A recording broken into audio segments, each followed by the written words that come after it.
All right, welcome to Smokey Improved Korea. I'm your boy Jurnalist, and on this one, we are continuing our coverage of what happened in South Korea with the whole martial law situation. I found a video from a person named Mujin. They have a, we'll say, compartmentalized version of another video I want to watch that was also emailed to me. Thank you very much for emailing it. But that video is 30 minutes long, and I need to film enough content for the next 5 days in one day. And I only have access to this room for another like 30 minutes because I'm moving. So, yeah, thank you guys for understanding. If you would like a more deeper explanation on why my time is so compressed and what I have going on, watch the BT21 video or watch the Jin Running Wild video that will drop today with this video, and just watch those intros. And that'll give you a better explanation. I'll probably do a separate video explaining in detail what the rest of my month looks like, because that's also kind of crazy. But it's neither here nor there. We are here to learn how to go from president to unemployed in under 6 hours. And this is only about 12 minutes plus my talking, probably be about 20, because, I like to get chatty, or I might have something to say, or might get a little sassy. But thank you for joining me. Please hit that like, subscribe. Patreon's in the description. We are on the road to 20K. So please do, if you haven't, hit that sub for me. We're just 300 and some change away. So that could be like by the end of this week, I could hit 20K, which is mental because I never thought I'd even crack 50. So thank you guys very much for supporting me. Let's find out this history of what has happened in a country that we all hold so dear. Thank you, and let's roll.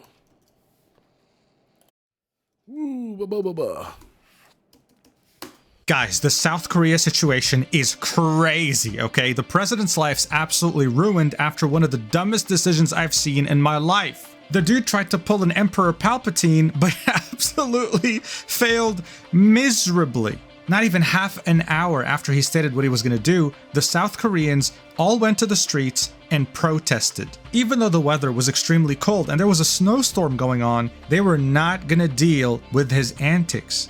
But this wasn't even close to the craziest thing that happened throughout this incident. You had the leader of the opposing party live stream himself trying to go against the orders of the president. Okay, this was absolutely wild. That will help though.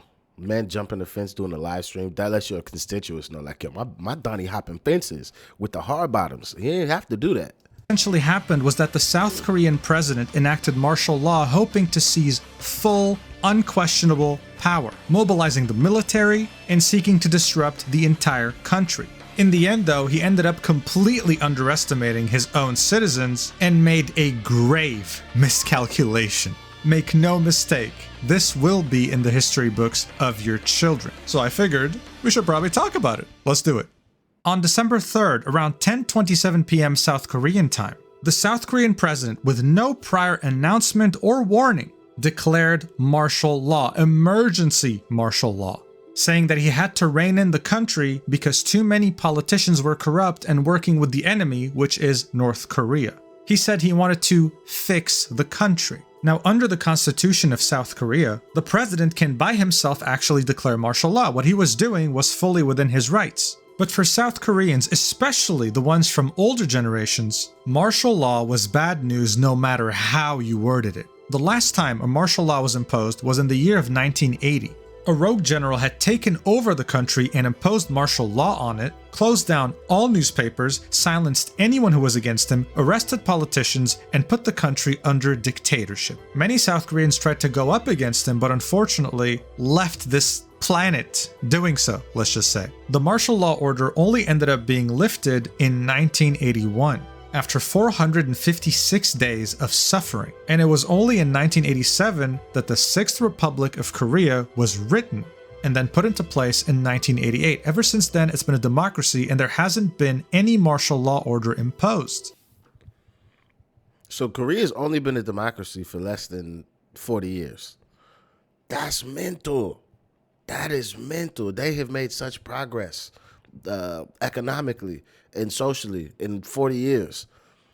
See, this is weird. Like, sometimes I'm happy I say what I say on the channel because I still feel how I feel. But it does, I'm glad I also take the time to learn stuff like this, because it does explain to me why there's such rigidity in certain things that I see coming from what I would also consider a Northeast Asian political ally, because they have such Western values, but that's also because my country has done what my country has done in their country.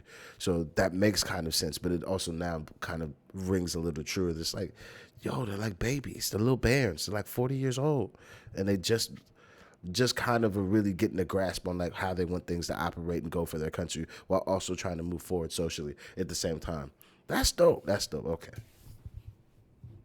So what the hell led us here? How are we here today? Well, Yoon Suk-yeol has been the president of South Korea since 2022. But very shortly after taking office, he became very disliked by his population. South Koreans were seeing him as ineffective, someone who couldn't put into place impactful policies to advance the country forward. And by 2024, his approval rating is as low as 20%.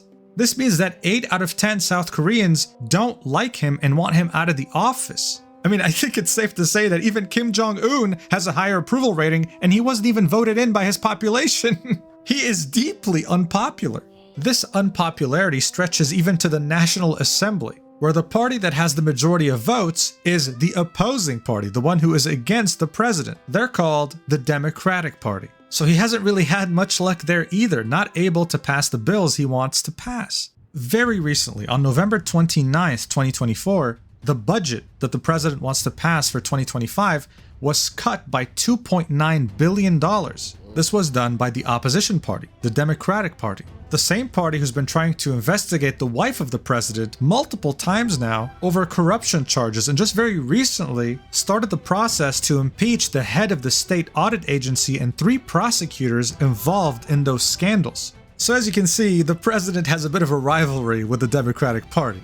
This led many to theorize that all these things accumulated led him to take the decision of martial law, with the budget cut being the final nail in the coffin. He saw his political career ending with shame and decided to take a huge risk, but it's a risk that stank miles away. It simply didn't smell like the best of intentions. Look, there's 2 different kinds of martial laws: emergency martial law and security martial law, okay? The most drastic one is emergency martial law, which is the one he had imposed, the same one that was used in 1980. So he could essentially close any media publication he wants to, arrest any person on South Korean soil without any arrest warrant needed, impose curfews, and straight up confiscate someone's bank account if he wanted to. And the list goes on. He can do pretty much anything he wants to with no approval needed. The only thing that can stop him is the National Assembly voting to lift the martial law. That's the only threat he faces while having absolute power. Panic was starting to set in. Whether you were a normal citizen, someone in the military, a police officer, it didn't matter. Something like this hadn't happened in over 40 years, and they had no warning prior. The whole thing was extremely unorganized. Now, unfortunately, the initial reaction in the West to this was K-pop stans being worried that their favorite K-pop groups were not going to perform anymore, because after the martial law was imposed, major entertainment companies were canceling events. But hey, I guess they helped spread the word around? As the news was starting to reach the West, we received more updates from South Korea. The martial law commander was announced. It was going to be a man by the name of Park An-soo. He then proceeded to shock the world with his first announcement after taking over this position: that all activities related to the National Assembly and You got Elf on the Shelf, is it? Come on. Hold on. All right. We had to take a quick little break. Can't be doxing the homies' daughters and stuff like that. But yeah. Let's get back into this video. Park An-soo. He then proceeded to shock the world with his first announcement after taking over this position: that all activities related to the National Assembly and political parties are now banned. I think you're starting to understand why this was such a big deal, right? The only people who can stop the martial law have effectively been banned, well, from being able to stop it. It was very clear now why the president was so secretive, why there were no prior announcements. He had announced the martial law order at 10:30 p.m. so that the National Assembly members could not make it to the National Assembly. He wanted to catch them all off guard and take control while they were sleeping.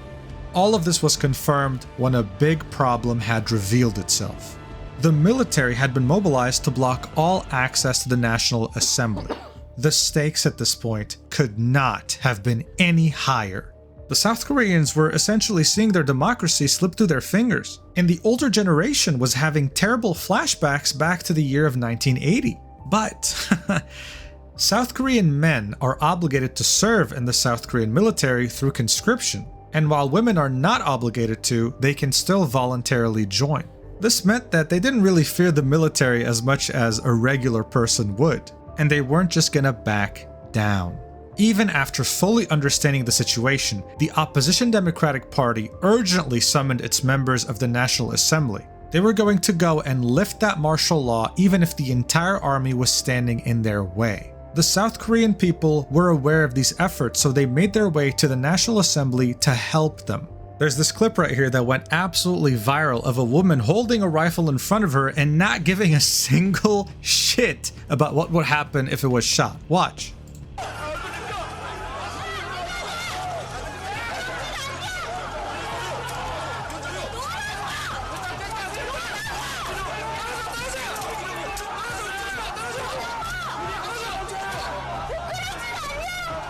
The president. Y'all see that video? The one military guy that runs up to the civilians, and one of the civilians just spins him around like a little ballerina and puts him in the chokehold. And is like, don't you do that? Don't you do that? Was not going against the opposition party here. He was going against these regular people, and he had grossly miscalculated just how strong these people were. He had sent the military. He had sent helicopters flying over the National Assembly trying to dissuade people from even approaching it, but nothing was working. The leader of the opposition party live streamed himself, sneaking into the National Assembly by hopping over a fence. This is something that you don't see at all. This is crazy. People were in full defiance here. This is such an incredible image that really shows you how the South Korean people came together very quickly to make sure that all the parliament members get through to the National Assembly. This picture looks like a Renaissance painting. I mean, they're over here lifting the parliament member up the fence so that he can go and vote on nullifying this crazy martial law order. You truly don't see this every day. The members were able to sneak into the National Assembly and start the vote. However, the military was still trying to stop them. They were breaking windows and trying to get to the National Assembly to stop whatever was going on because under martial law, this was illegal. But again, the South Korean people showed incredible resilience. They put up barricades from inside the National Assembly. I mean, look at this. This is crazy. Look at all this furniture in front of the doors. Good luck getting through that. It's not happening unless you have a bulldozer. This is what happens when your citizens go through conscription. They were using the military's tactics against them. And thanks to their efforts, 190 members of the National Assembly were able to make it and vote yes to lift the martial law order, completely defying the president. Now, of course, this was a great moment, but it didn't mean much just yet. The president had to acknowledge this and actually order the military to leave. If he didn't, things would have gotten very complicated and he would have been accused of treason. Thankfully though, 6 hours after declaring the martial law order, he did another speech acknowledging the National Assembly's vote and completely lifting it. As soon as he did that, the soldiers started leaving the National Assembly, retreating, and getting back to their normal lives. The South Korean people pretty much won, making sure to not repeat the same events that had happened in 1980 and all the other martial laws that were abused. See, my only thing is, when you're in the military and you get given a bad order, I know you're still in the military, but isn't that why we have, the Nuremberg trials? Just because it's your job does not mean that you are completely removed from responsibility. That's the whole point of that. The Geneva Convention and stuff like that is people made poor decisions and just were but it's my job. But if you have a job, especially one of such high power and the possibility to take life, you have to be able to at a certain point be this is a unlawful order, even if it was lawfully given, and go against it. At least that's how I see it. Granted, obviously I'm not in that position. I'm not currently having to deal with these type of things, and I'm not in the military, so I know this has got to be a very tough place. But is anybody else in the same thinking I'm thinking of? Why didn't just a bunch of niggas just be nah, y'all niggas work that shit out? because the people definitely weren't there with the politicians. The politicians weren't actually in danger. And if the civilians had have gotten their hands on the president, well, you try to do some fuckery anyways. So I don't really care if they get their hands on you, just to be honest about how I perceive the situation. So like the military being there actually was only to make sure that the civilians couldn't utilize their democracy. So like they should just have left or like not been there the whole time. But this is just like a side thought I'm having.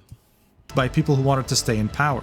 When things started to calm down, the Democratic Party revealed that the military planned to arrest the Assembly Speaker and party leaders under martial law, which made them review possible insurrection charges. I think it's common sense to say that if you want to arrest your political opponents, that is pretty much against what democracy stands for. That's a very serious accusation. Shortly after, the Democratic Party floor leader, Park Chan-dae, called for President Yoon to step down immediately, saying President Yoon cannot avoid the charge of treason, he must step down immediately.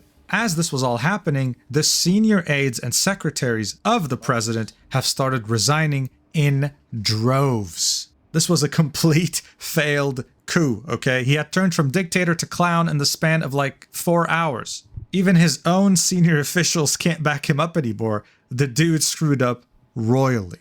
At this point, it's almost guaranteed that he's going to get impeached and most likely also probably thrown into jail. This was a massive wake-up call to South Korea because they haven't had to deal with some... Do they have capital punishment in South Korea? Because like... don't waste my tax dollars. Kill this motherfucker. Like, let's just do it. Like, you tried to start something that would have cost numerous lives. You tried to do something that would revert us back into a history that we don't want to be a part of. Why are we going to waste time in keeping this person alive and stuff like that? If they're actually, like, for treason, just take them out. Just take them out. Like, why are we going to waste any extra time? Something like this for over 40 years. Thankfully, they were able to avert the crisis, but still, one has to think, what if it did end up working? What would have happened then? But I think the funniest thing in all this is that there are people who slept early and woke up and had no idea this had happened. Protests and fights in the country with an imminent dictatorship and are just now finding out. Like this person right here who commented on my YouTube post saying, I'm literally in Korea right now for a visit and this shit happens while I was asleep from jet lag. LMAO, my whole Korean family's hella pissed at him and calling him a clown. I saw a lot of confusion about this topic with many people not knowing what happened, so I thought I'd make a quick video explaining it. Hope it helped. Thank you for watching till the end, and I'll see you in the next video. Love you. Mwah. At least for me. At least for me, it helped because I was like, I want some actual details with a level of impartiality that I get to draw my own opinions, and this video definitely does do that. There's some language in the video that definitely lets you know that this is a Western-leaning kind of like approach to how they want to disseminate the information on this channel, which, hey, perfectly fine. I'm from the West, so I don't mind it. I just would like a little bit more impartiality, but that's neither here nor there. This was a really good video. I feel like I know everything I need to know. If you still want me to do another video on this topic, because I think we're kind of like at the end of everything we should know and what's going to happen, but we could do an update video when some updates actually happen. But I think this is everything. If you have anything you'd like to discuss or let me know further, please do put it in the comments. Thank you guys very much for joining me. I'll see you guys on the next one. I'm out of here. Peace.